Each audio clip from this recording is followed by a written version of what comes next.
Lol.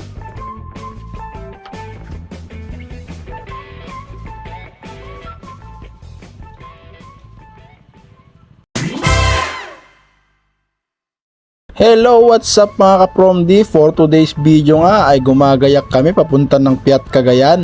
At ang first meeting place nga namin ay dito sa bahay ni Tol JR. Andito na nga rin yung mga ibang kasama namin. At yung iba naman ay dadaanan namin sa Petron sa may 7-Eleven sa San Fabian. Pero bago yun mga ka-Promdi ay pumunta muna kami ng chapel para magdasal. Inuna na nga namin pumunta dun sa may Upper Chapel.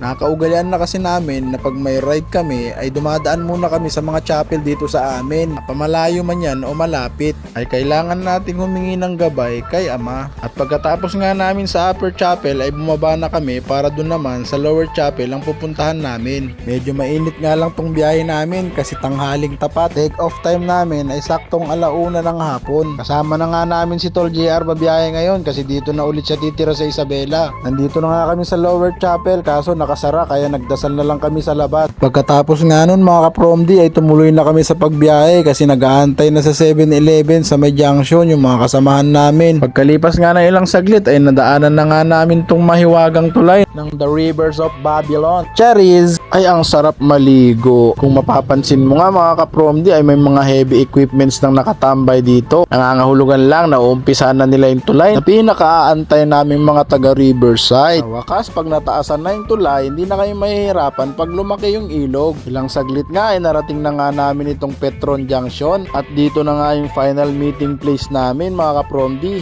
Habang naggagas nga kami nakita ko pa nga tong tropa kong si Erica, pupunta rin sila ng San Mateo. At bago nga kami lumarga ay nagpray ulit ako. Lord, gabayan niyo po kami naway makarating kami ng Piat ng safe at walang aberya. Kaya ayon, lumarga na nga kami para maaga ang dating namin doon. Dito nga pala kami dadaan sa Alicia San Mateo Road. Pagkatapos ay kakanan kami ng papuntang Cabanatuan. Pinauna na nga namin lahat ng may back ride para kung anong magiging takbo nila ayun na rin ang takbo namin. Pagkalipas nga ng ilang minutong takbuhan ay narating na nga namin itong San Mateo Junction. Pagkatapos dito ay dire-diretso na papuntang Rojas hanggang Santa Maria Isabela. Medyo nagkahiwa-hiwalay nga lang kami dito sa bandang San Mateo kasi traffic. Kaya kung mahina ka sa singitan ay maiiwan ka talaga. Pagpapatuloy nga namin ay narating na namin tong bayan ng Cabanatuan. Medyo alalay nga lang kami sa pagpapatakbo kasi maraming sasakyan dito. Puro patag nga yung madadaanan mo pag dito ka dadaan. Kaya mananawa ka talaga sa pagpiga ng silinyador. At pagkalipas ng halos 1 oras na biyahe ay narating na nga namin itong junction ng Luna. Kung maliwa na nga kami rito, diretso na ng Rojas. Ito nga yung kagandahan sa pagbumotor. Kitang-kita mo talaga yung ganda ng paligid. At kahit saan ka lumingon ay maganda talaga yung tanawin na makikita mo. Tulad nito, isang napakagandang tulay.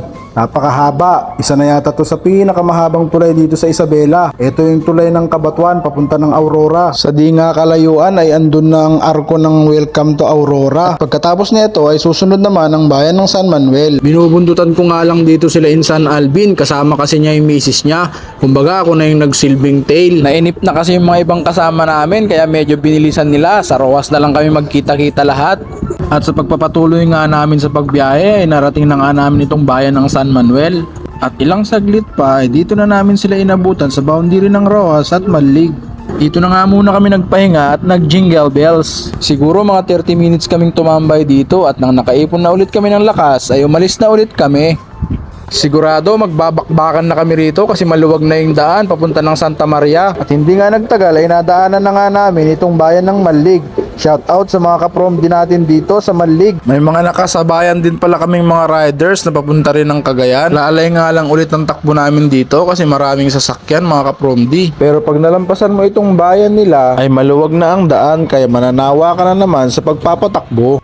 Narating na nga namin itong bayan ng Quezon. Pagkatapos nito ay Santa Maria na, boundary na ng Cagayan. Yun na yung huling bayan ng Isabela bago ang Enrile, Cagayan. At pagdating nga namin dito sa Sulana ay nalobat na yung camera ko kaya cellphone na lang yung ginagamit ko mga ka-Promdi. Nagpahinga nga ulit kami rito at naggas na rin. Gutom na rin yung mga ibang kasama namin kaya maghahanap kami ng kakainan. At napagpasyahan namin na sa Tuguegarao na lang kumain ng pansit batil patong. Medyo malapit-lapit na kasi dito yon, kakanan ka na lang sa may Buntun Bridge.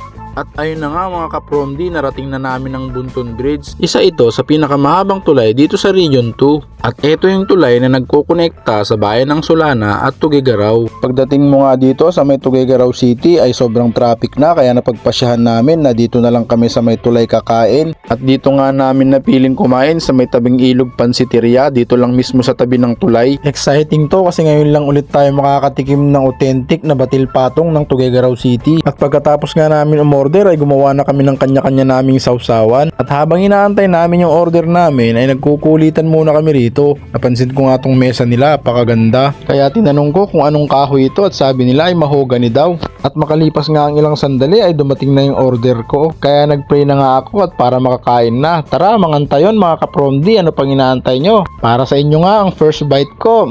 Sarap! Thank you Lord!